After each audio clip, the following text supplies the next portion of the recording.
И затоа не е ни чудо што првата порака која што доаѓа од Европската комисија е да запрете со партизација на администрацијата.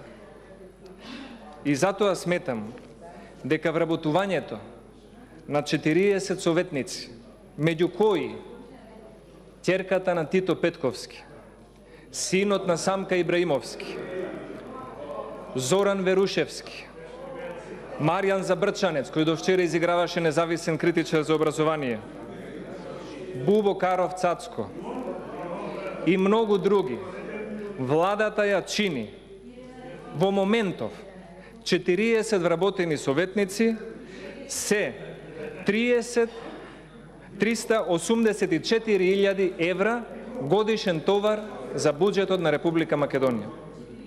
Значи 40 вработени нови партиски советници од СДСМ, ЛДП и независниот сектор на Сорос во наводници во овој момент му тежат на буџетот со 384.000 евра годишно.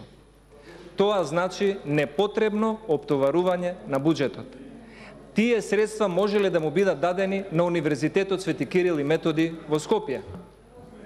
Тие средства наместо да одат за Верушевски, за ќерката на Тито Петковски, за Бубо Каров и за Маријан Забрчанец и за партиски активисти од Шарената револуција, можеле да му бидат дадени на Универзитетот Свети Климент Охридски во Битола. Тие 384.000 евра годишно можеле да бидат поделени на основните училишта во Кичево, во Битола, во Охрид, во Ресен и во Дебарца и во Струга и да биде покриен трошокот. Затоа мислам дека вакви непродуктивни вработувања со кои што вие само задоволувате партиски и коалициони интереси значат непотребен товар и трошок на буџетот на владата која што најмногу се бунеше за било каков дополнителен трошок. За 40 дена владата направи 40 непродуктивни вработувања. Што ли ќе биде за 140 дена? И со секој поминат ден имаме нови огласи. Зошто? Зарем не викавте дека има доволно луѓе во администрацијата? И стручни, и амбициозни, и квалификувани, и образовани.